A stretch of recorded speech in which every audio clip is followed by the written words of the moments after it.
سعات هەشتی بەیانیا ژمارەیەک لە هاوڵاتیان هاتوونەتە نزیک پردێ لە چاوەڕوانی کردنەوەی ڕێگای نێوان هەولێر کەرکووکن.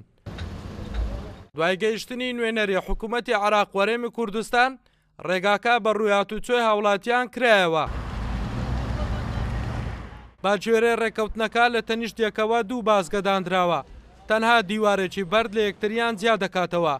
بازگەکەی حکوومەتی عێراق پۆلیسی فیدرالی سەرپەرشتی دەکات، بازگەکەی دیکەش پۆلیس و ئاسایشی هەولێر سەرپەرشتی دەکەن. نهنئكم ونهنئ شعبنا العراق. پیرۆزبایی لە ئێوە و لەگەلی عێراق دەکەم بە بۆنەیکردنەوەی ڕێگای نێوان هەولێر کەرکووک. کردنەوەی ئەو ڕێگایە لە دوای هەوڵێکی زۆر هات لە نێوان حکوومەتی عێراق و هەرێمی کوردستان. لە کۆتاییدا گەیشتی ناو ڕێکەوتنەیە کە ڕێگاکە بکرێتەوە و کێشە و گرفتەکانی خەڵک لە ڕووی هاتوچۆکردنەوە چارەسەر بکرێن. بۆ ئێستا ڕێگاکە کراوەتەوە و هاتوچۆی تێدا ئاسایی بۆتەوە و خەڵک دەتوانن بە هەردوو ئاڕاستە بێن و بڕۆن.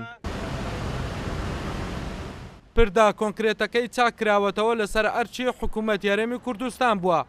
بۆ تەواوی چاکردنەوەی پردا ڕووخاوەکەی نەحەی پردێ وا ڕێکەوتون کە حکوومەتی عێراق تەواوی خەرجەکان بگرێتە ئەستۆی خۆی و لە ماوەی 6 مانگدا بە تەواوی چاک بکرێتەوە و هاتوچۆش بە ڕێگاکەدا ئاسایی بکرێتەوە. قۆناغی یەکەم ئەوە لەسەر ئەستۆی حکوومەتی هەرێم بوو چاچی کرد.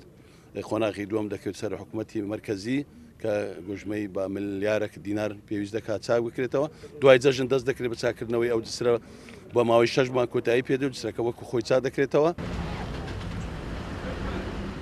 لە دوای ڕووداوەکانی ڕیفراندۆم کە لە 25 ئەیلولی ساڵی ڕابردوو ئەنجامدرا پردی کۆنکرێتی نەحەی پردێ تەقێنرایەوە. بەم هۆیشەوە ڕێگای نێوان هەولێر و کەرکووک هاتوچۆی تێدا قەدەغەکرا. لە دوای زیاتر لە 300 ڕۆژ بە ڕێکەوتنی نێوان حکوومەتی عێراق وەرێمی کوردستان بەشێکی ڕێگاکە چاکرایەوە و ڕێگاکە بە ڕووی هاتوچۆی هاوڵاتیاندا کرایەوە. ئەڵگورد ئەحمەد، کورسات نیوز، نەحەی پردێ.